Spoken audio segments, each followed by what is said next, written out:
إن الحمد لله نحمده ونستعينه ونستغفره ونؤمن به ونتوكل عليه بالله من شرور أنفسنا ومن سيئات أعمالنا من يهده الله فلا مضل له ومن يضلله فلا هادي له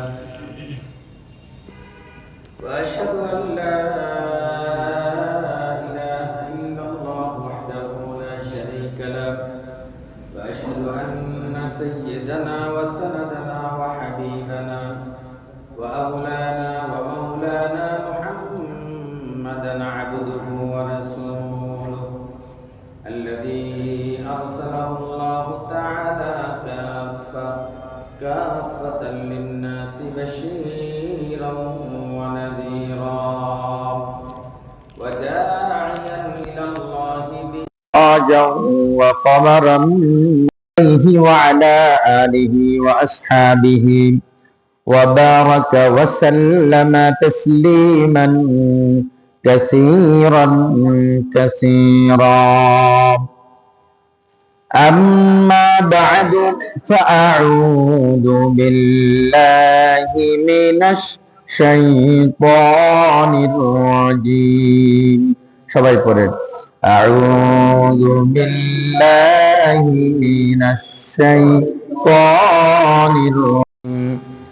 بسم الله الرحمن الرحيم.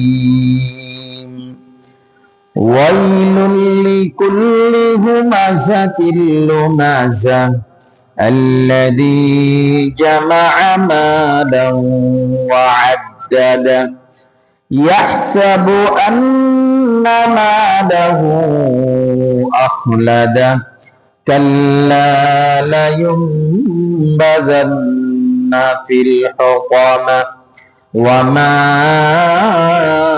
أدراك ما الحطمة نار الله الموقدة التي تطلع على الأفئدة إنها عليهم مؤصدة في عمد ممددة. صدق الله مولانا العظيم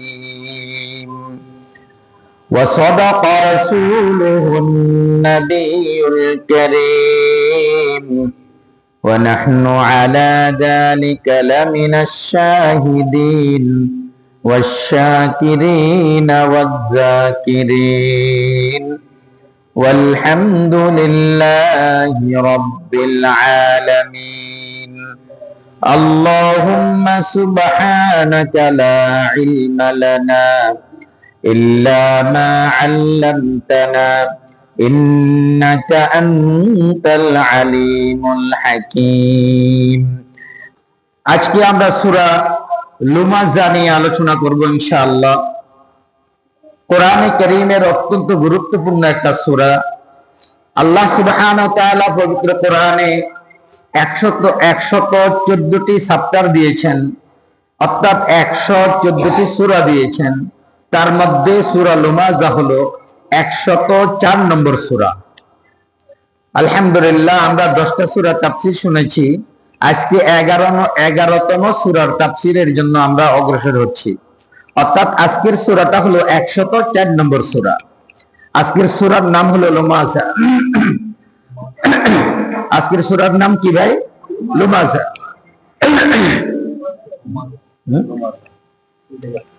আজকের সূরার নাম হলো লুমাযা।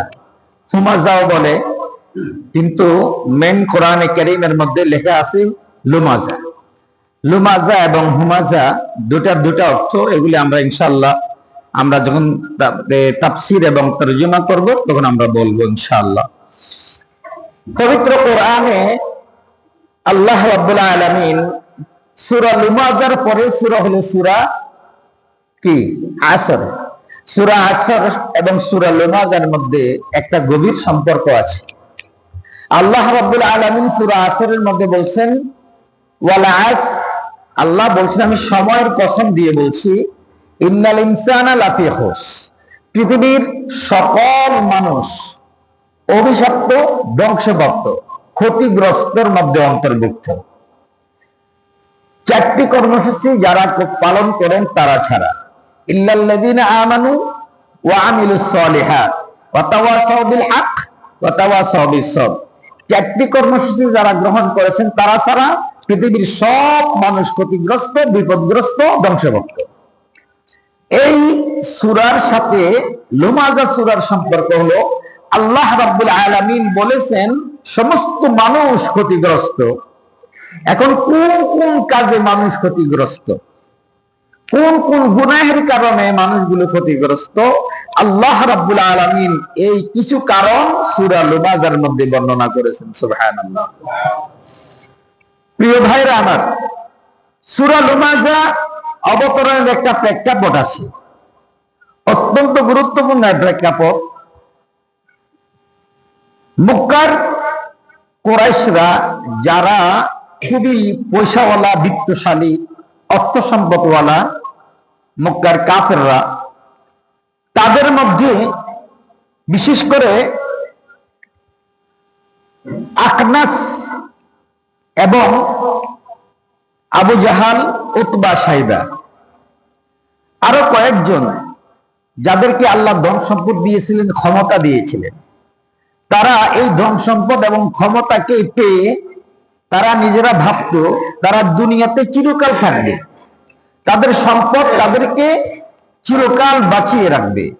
যার কারণে তারা অহংকার এবং মানুষের উপরে নির্যাতন করত এবং মানুষকে, মানুষের আগে এবং পিছনেও মানুষের গীবত করত, পিছনে মানুষের কি করত, সমালোচনা করত, এবং সম্মুখ পানেও মানুষকে অপমান করত।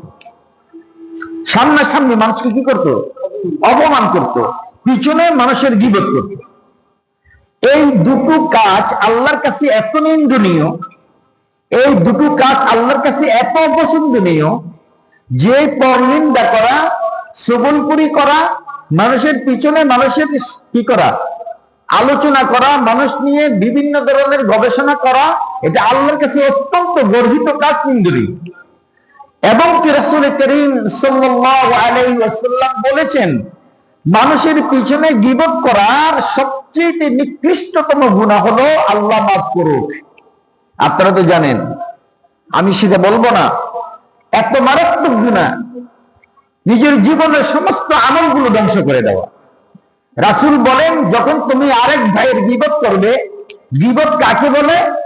ওই ভাই কাজটা করেছে এটা সত্য, আল্লাহ না করুক, ধরেন একজন ভাই, আল্লাহ বলেন আল্লাহ না করুক, সে জেনা করেছে, আপনি এটা জানছেন অথবা দেখেছেন, সত্য সে এটা করছে, সত্য কাজটা সে কি করছে, আপনি এখন পিছনে এসে আমাদেরকে বলতেছেন, শুনো, জানো জানো অমুকে এই কাজটা করছে, এটার নাম হলো গীবত।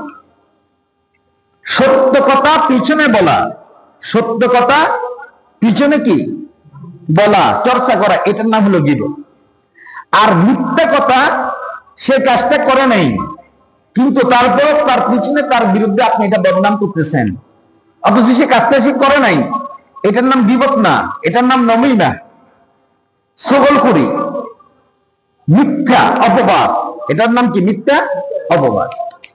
এইখানে আমরা আজকে গীবত নিয়ে আলোচনা করব এবং কি সম্মুখপানে মানুষকে নিয়ে উপহাস করা, মানুষকে ছোট করা নিয়ে আমরা ইনশাআল্লাহ আলোচনা করব। প্রিয় ভাইরা আমার, তো মক্কার বড় বড় নেতারা, কুরাইশ বংশের এবং অন্যান্য নেতারা সম্মুখপানে এবং পিছনে মানুষের পরনিন্দা এবং গীবত এবং শ্রবণপুরীর মধ্যে লিপ্ত ছিল, এবং সম্মুখপানে হযরত সাহাবায়ে কেরামের সামনে এসে চোখে ইশারা দিয়ে, ভুরু বাঁকা করে, বিভিন্ন অঙ্গ প্রত্যঙ্গ দেখিয়ে সাহাবায়ে কেরামের সম্মুখপানে তাদেরকে কি করত? তাদেরকে অপমান করত। এই সংক্রান্ত বিষয় নিয়ে যখন এইগুলো করতো, সাহাবায়ে কেরাম অনেক কষ্ট পেত। তারা, তাদেরও তো গোষ্ঠী, সামনে এসে যখন নাকি অপমান করত, বিভিন্ন অঙ্গ প্রত্যঙ্গ ভঙ্গি দিয়ে অপমান করত, সাহাবায়ে কেরাম কষ্ট পেত। আল্লাহ রাব্বুল আলামিন সাহাবায়ে কেরামের এই কষ্ট, সাহাবায়ে কেরামের এই হ্যাঁ, পরিস্থিতি দেখে আল্লাহ রাব্বুল আলামিন সূরা লুমাযা নাযিল করেছেন। যদিও এটা মক্কার কিছু কুরাইশ পাপিষ্ঠদের বিরুদ্ধে সূরা নাযিল হয়েছে, কিন্তু যুগে যুগে কিয়ামত পর্যন্ত এই 2 নম্বর চরিত্রে যারা চরিত্রবান হবে, আল্লাহ সুবহানাহু ওয়া তাআলার এই শাস্তি, আল্লাহর এই ঘোষণা কিয়ামত পর্যন্ত আনাওয়ালা প্রত্যেকটি মানুষের জন্য। প্রিয় ভাইরা আমার,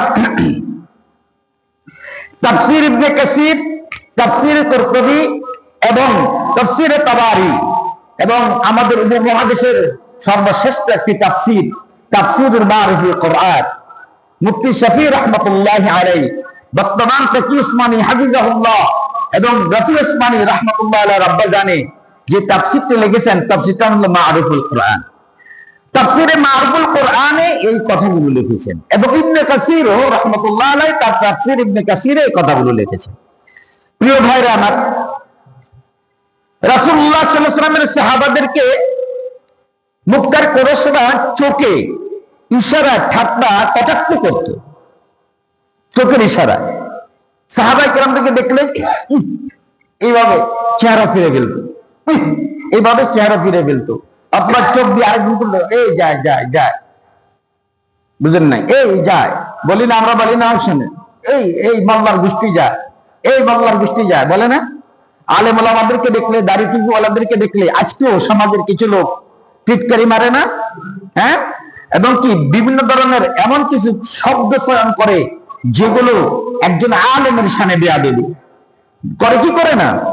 আল্লাহ রাব্বুল আলামিন এই সংক্রান্ত বিষয় নিয়ে এই চরিত্রে যারাই কিয়ামত পর্যন্ত দেখাবে সকলেকে সতর্ক বার্তা জানিয়ে আল্লাহ রাব্বুল আলামিন সূরা লুমাযা নাযিল করেছেন। সূরা লুমাযার মধ্যে সর্বমোট 9টি আয়াত আছে। কয়টি আয়াত? 9টি আয়াত আছে। আল্লাহ রাব্বুল আলামিন যেই লোকগুলোর কারণে এই 9টি আয়াত নাযিল করেছেন, কার কার নাম বলেছি বলেন? আবু জাহাল, উতবা, শাইবা, আখনাস ইবনে শুআইব, আখনাস ইবনে শুবাইব এবং ওয়ালিদ ইবনে মুগীরা, উমাইয়া ইবনে খালদ। এই লোকগুলোর কারণে আল্লাহ রাব্বুল আলামিন সূরা লুমাযা নাযিল করেছেন। যদিও নির্দিষ্ট কয়েকজন লোকের জন্য এই সূরাটা নাযিল করেন, কিন্তু যুগে যুগে যারা এই সংক্রান্ত গুণাগুলো করবে সকলের সতর্কতা এবং শাস্তির জন্য এই সূরাটি আল্লাহ কিয়ামত পর্যন্তের জন্য, কারণ কোরআন কারীম একটি যুগের জন্য আসে নাই, কিছু মানুষের জন্য আল্লাহ নাযিল করে নাই, আল্লাহ কিয়ামত পর্যন্ত প্রত্যেকটি মানুষের জন্য কোরআন কারীম নাযিল করেছে। এই জন্য কোরআন কারীম করে শুধু মুসলমানদের কিতাব নয়, তা প্রত্যেকটি মানুষের জন্য আল্লাহ হেদায়েত স্বরূপ নাযিল করেছেন। হুদাল লিন-নাস, আল্লাহ বলছেন আমি এটা নাযিল করেছি কেন? হুদাল লিন-নাস, মানুষের হেদায়েতের জন্য। প্রিয়